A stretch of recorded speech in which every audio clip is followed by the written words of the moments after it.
ద్వారా chief medical ఆఫీసర్గా అదేవిధంగా చీఫ్ సెక్యూరిటీ ఆఫీసర్గా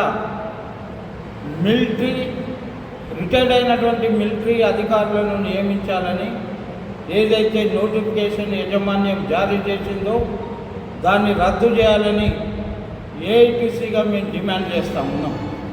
కంపెనీలో పనిచేసే అనుభవం ఉన్న అధికారులు చాలామంది ఉన్నారు. గత డాక్టర్లుగా 30 సంవత్సరాలు ఈ కార్మికులకు సేవలు అందించే అధికారులు ఉన్నారు. వాళ్ళ మనోభావాలు దెబ్బతీర్చడానికే ఇది జరుగుతుంది.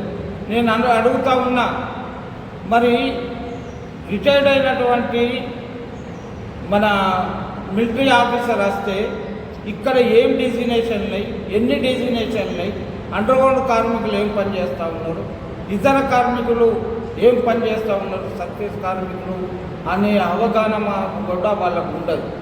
వాళ్ళు ఏదో వచ్చింది చేసినాం అనే పద్ధతులలో చేస్తే ఈ సింగరేణి కార్మికుల మనోభావాలు, కార్మికుల వాళ్లకు అన్యాయం జరుగుతుంది. అదేవిధంగా డాక్టర్లకు కూడా జరుగుతుంది. చాలామంది మంచి డాక్టర్లు వాళ్ళ నుండే ఎన్నిక చేయండి.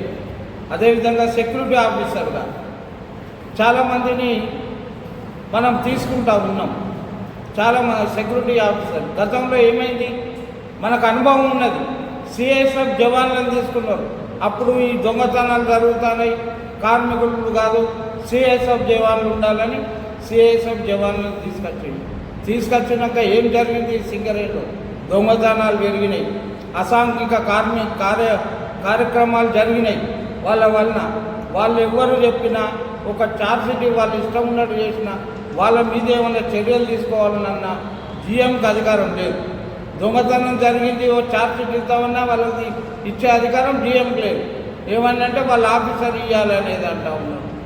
ఈ పద్ధతులలో జరగడం వలన ఆనాడు ఏఐటీసీ రికగ్నైజ్డ్గా గెలిచిన తర్వాత ఈ సింగరేణి వాళ్ళ వలన సిఎస్ఎఫ్ జవాన్ల వల్ల మనకు నష్టం జరుగుతూ ఉన్నది, తీసేయాలి అని మన యూనియన్ డిమాండ్ చేస్తే అప్పుడున్న సిఎండి గారు వాళ్ళను తీసేసి 800 మందిని మన సింగరేణి ఇన్ సర్వీస్ ఉన్న క్యాండిడేట్లను రన్నింగ్ పెట్టి 800 మందిని తీసుకోవడం జరిగింది. దానివల్ల మన సింగరేణి బాగా ఇప్పుడు ఎలాంటి దొంగతనాలు ఏమి జరగకుండా, ఏమైనా జరిగినా కానీ మన కంపెనీ కార్మికులు కనుక తీసుకునే అధికారం ఇప్పుడు జీఎంకు ఉన్నది. ఇలాంటి ఆలోచనలు చేయబట్టే సింగరేణిలో ఇవి బాగా మంచి పద్ధతి కాదు. మేము సింగరేణి యాజమాన్యానికి విజ్ఞప్తి చేస్తూ ఉన్నాం, ఏఐటీసీగా చెప్తా ఉన్నాం. ఇలాంటి వల్ల వాళ్ళు బయట వాళ్ళకి ఏం తెలియదు. ఇప్పటికే మనం హైదరాబాద్ నుండి వచ్చే డాక్టర్లు వాళ్ళు ఏం చేస్తూ ఉన్నారు, హైదరాబాద్ డాక్టర్లు వచ్చి ఇక్కడికి వచ్చి ఏదో రిఫర్ రాస్తే వాళ్ళకి తెలియదు. సింగరేణి కార్మికులు అండర్గ్రౌండ్లో ఏం చేస్తారో తెలియదు.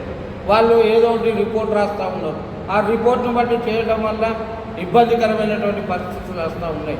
అందుకే ఈ సింగరేణిలో మన ఆఫీసర్లనే నియమించి సిఎంఓగా అదేవిధంగా చీఫ్ సెక్యూరిటీ ఆఫీసర్గా నియమించవలసిన బాధ్యత సింగరేణి యాజమాన్యం ఉన్నది. వీళ్ళ మనోభావాలు కూడా దెబ్బతినకుండా చూడవలసిన బాధ్యత యాజమాన్యం పైన ఉన్నది అనేది మేము డిమాండ్ చేస్తాం.